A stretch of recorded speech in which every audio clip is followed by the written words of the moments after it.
Allahu Akbar, Allahu Akbar, Allahu Akbar. Jamaah salat Aidil Fitri Masjid Nurul Islam yang dirahmati oleh Allah Subhanahu wa taala.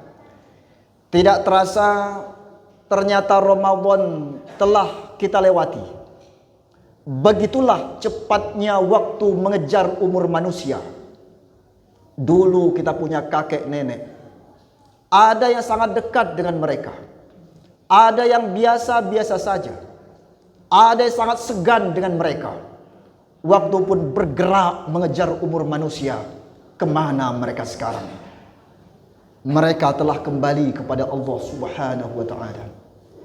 Wafat kakek kita ketika itu, meninggal nenek kita ketika itu, seakan tak berarti bagi kita. Kenapa demikian? Kita punya ayah yang kita banggakan. Kita punya ibu yang kita banggakan. Waktu pun terus bergerak mengejar umur manusia. Mereka pun telah kembali kepada Allah Subhanahu wa ta'ala.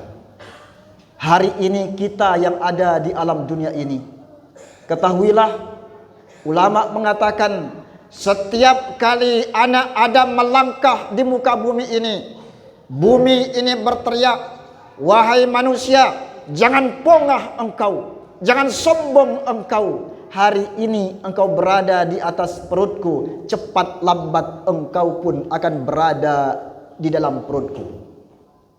Allahu Akbar, Allahu Akbar, Allahu Akbar, walillahil hamd. Setelah 1 bulan kita ditempa di bulan suci Ramadan, pertanyaannya adalah bagaimana menjaga konsistensi amal dan iman kita pasca Ramadan ini. Untuk menjawab ini, saya sampaikan sebuah hadis termuat dalam kitab Al-Mustadrak karya Imam Al-Hakim. Juga termuat dalam kitab Al-Musnad karya Ahmad bin Hanbal. Juga termuat dalam kitab Al-Mu'jam Al-Kabir karya Al-Imam At-Tabrani. Juga termuat dalam hadis riwayat Al-Bazar dari sahabat Rasulullah SAW yang bernama Abu Dzar Al-Ghifari. Ketika Abu Dzar Al-Ghifari berjumpa dengan yang mulia Nabi Muhammad SAW, Nabi SAW pegang pundaknya Abu Dzar dan beliau mengatakan, ya Aba Dzarrin, wahai Abu Dzar, jaddid safinah fa innal bahra amiq. Wahai Abu Dzar, wahai Abu Dzar, perbaharuilah bahteramu, perbaharuilah perahumu, perbaharuilah kendaraanmu, karena lautan itu sangat dalam. Apa maknanya? Maknanya adalah, wahai Abu Dzar, baguskan amal-amalmu karena hisab itu sangat-sangat berat. Tidak ada satupun terlewatkan dari hisab di hadapan Allah Subhanahu wa ta'ala. Baju yang kita kenakan pada hari ini, berapa harganya, di mana belinya, berapa nilainya, akan dihisab di hadapan Allah Subhanahu wa ta'ala. Maka dalam Al-Qur'anul Karim yang berjumlah 30 juz, 114 surat, 6.666 ayat, 77.439 kata, 232.015 huruf, ada satu surah namanya surah Al-Kahfi. Allah Ta'ala gambarkan, begitu amal ditunjukkan kepada orang-orang kafir, mereka mengatakan, ma li hadzal kitab la yughadiru shaghiratan wala kabiratan illa ahsaha. Kitab apa ini yang begitu lengkap, komplit, terdetek dari yang kecil sampai yang terbesar? Yang kedua, kata Rasulullah kepada Abu Dzar Al-Ghifari, wa khudhiz zad kamilan fa innas safar ba'id. Wahai Abu Dzar, ambil bekal-bekalmu yang banyak, karena jalan yang akan engkau lewati itu sangat-sangat jauh. 100 tahun umur kakek kita panjang, kata kita sebenarnya pendek. 90 tahun umur ayah ibu kita panjang, kata kita, sebenarnya pendek. Habis alam dunia ini, masuk ke alam kubur kita. Usai alam kubur, tiup sangkakala, seluruhnya Allah bangkitkan. Tiupan sangkakala pertama, alam dunia ini hancur, semua Allah matikan. Tiupan yang kedua, semua makhluk Allah bangkitkan. Sahabat nanya, ya Rasulullah, berapa lama antara tiupan pertama dengan tiupan kedua? Nabi mengatakan arba'un, 40. Nabi gak sebut 40 tahun, 40 hari, 40 jam, 40 waktu. Seorang ulama besar, Al-Imam Al-Qurtubi, setelah boleh mengkaji ayat-ayat Quran berkenaan dengan hadis ini, sekian banyak hadis Rasulullah berkenaan dengan statement ini, boleh menyimpulkan bahwa 40 yang dimaksud Nabi Sallallahu Alaihi Wasallam itu adalah 40.000 tahun lamanya. Maka ada manusia baru masuk ke alam kubur, habis amal-amalnya. Baru beberapa waktu di alam kubur, habis amal-amalnya. Maka ingin iman konsisten, amal konsisten pasca Ramadan, Nabi mengatakan, khudziz zad kamilan fa innas safar ba'id. Ambil bekal yang banyak karena jalan yang akan engkau tempuh itu sangat-sangat jauh.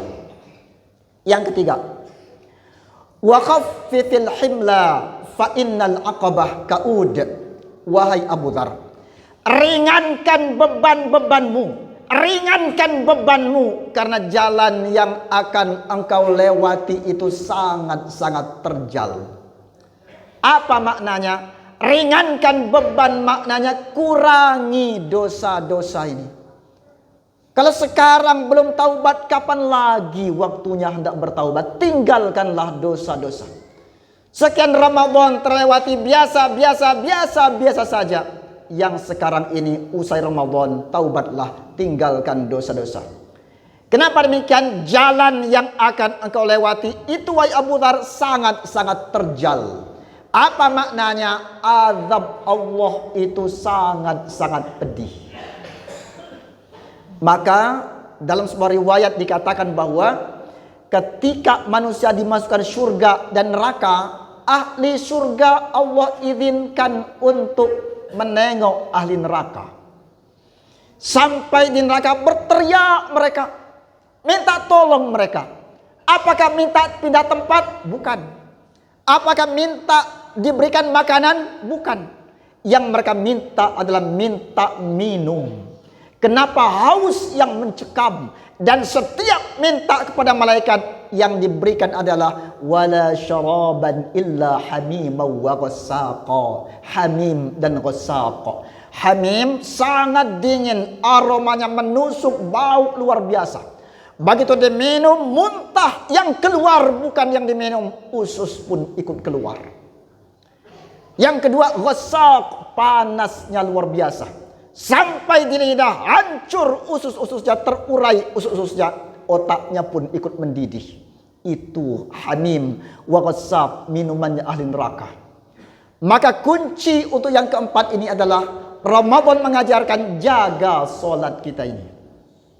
Maka Al-Imam Al-Mundhiri dalam kitab At-Targhib wa Tarhib menyebutkan bahwa 15 hukuman orang yang meninggalkan solat dengan sengaja. Yang 6 di dunia. Saya sebutkan yang 6 di dunia saja. Yang pertama, tunza'ul barakah min umrih. Allah cabut berkah hidupnya. Enggak ada berkahnya lagi. Zuhur solat, asar enggak solat, maghrib solat. Dari asar ke maghrib enggak ada berkah lagi hidupnya. Hidupnya laksana bangkai di alam dunia ini. Yang kedua, tumhasi massalihin min wajhihi. Allah cabut ciri orang soleh di wajahnya. Andaikan wafat meninggal dunia, dia wafat su'ul khatimah. Yang ketiga, la turfa'u du'aahu ila sama. Doanya enggak diangkat oleh Allah Ta'ala. Menangis, dia menetes air mata berdoa, enggak diangkat doanya. Yang berikutnya, laisa lahu hazzun fi du'a'is salihin. Enggak dapat doa orang-orang soleh. Hari Jumat khatib naik mimbar, Allahumma ighfir lil mu'minin wal mu'minat wal muslimin wal muslimat al ahya' minhum wal amwat. Ya Allah, ampuni dosa kaum muslimin muslimat, mukminin mukminat yang hidup ataupun yang telah wafat. Dia enggak mengerjakan solat sengaja, kala itu dia enggak kebagian doa itu. Yang kelima, kullu amalin ya'maluhu la yu'ajiruhu Allah. Seluruh amal-amalnya enggak ada pahalanya lagi.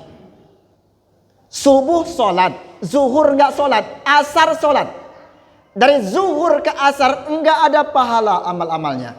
Tilawah Quran dia enggak ada pahalanya. Bersedekah dia enggak ada pahalanya. Bantu sesama dia enggak ada pahalanya. Kenapa? Al-Imam Al-Ghazali mengatakan solat itu wadahnya amal-amal.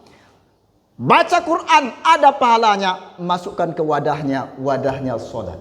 Salat dia tinggalkan, hancur berantakan semua amal-amalnya. Yang keenam, takhruju ruhahu bighairi iman. Keluar ruh dari jasadnya tanpa membawa iman. Kemudian yang keempat, yang terakhir, pesan Rasulullah kepada Abu Dzar Al-Ghifari adalah wa akhlisil amal fa innan naqid basir. Wahai Abu Dzar, ikhlaskan amal-amalmu wahai Abu Dzar, sesungguhnya Sang Maha Peneliti itu maha melihat. 14 abad yang silam Allah Ta'ala telah mencanangkan sebuah kompetisi untuk kita semua. Lewat ayatnya, fastabiqul khairat, berlomba-lombalah kalian dalam kebaikan. Di masjid pada pagi hari ini, sebuah kompetisi di antara kita berlomba-lomba dalam kebaikan. Keluar masjid ini nanti, sebuah kompetisi untuk kita berlomba-lomba dalam kebaikan. Dua yang kita raih, dua yang kita perjuangkan, dua yang kita perebutkan. Yang pertama adalah ridhonya Allah. Yang kedua adalah surganya Allah Subhanahu wa ta'ala. Dan tidak semua mendapatkan itu. Kenapa demikian? Perlu yang keempat tadi, akhlisil amal fa innan naqid basir. Ikhlaskan amal, Sang Maha Peneliti itu maha melihat. Allahu akbar, Allahu akbar, Allahu akbar. Jamaah Aidil Fitri Masjid Nurul Islam yang dirahmati oleh Allah Subhanahu wa ta'ala. Sebagai penutup, Ramadan telah kita lewati semuanya. Sekian banyak keluarga saudara kita yang telah wafat meninggal dunia. Oleh karena itu, usai Ramadan ini, mari sama-sama kita jaga amal-amal kita ke depan nanti. Imam Asy-Syafi'i ditanya, wahai Tuan Guru, bagaimana agar hidup ini bahagia dan tenang? Wafat husnul khatimah, selamat dari siksa kubur, masuk surga tanpa hisab. Al-Imam Asy-Syafi'i menjawab, yang pertama, jadikan dunia ini sebatas telapak tangan ini. Kejar dunia sebanyak-banyaknya, raih prestasi, jangan lewat dari telapak tangan ini. Yang kedua, jadikan akhirat itu merasuk ke hatimu yang terdalam. Dan yang ketiga, jadikan kematian itu di pelupuk matamu.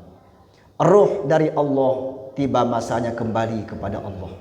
Jasad kita, harta, rumah datang dari tanah, tiba masanya akan kembali kepada tanah. Dan amal-amal kita datang dari diri kita masing-masing, tiba pun masanya kembali kepada diri kita masing-masing. Barakallahu li wa lakum fil Qur'anil azim wa nafa'ani wa iyyakum bima fihi minal ayat wa dzikril hakim wa taqabbala minni wa minkum tilawatahu innahu huwas samiul alim fastaghfiruh innahu huwal ghafurur rahim. Allahumma shalli ala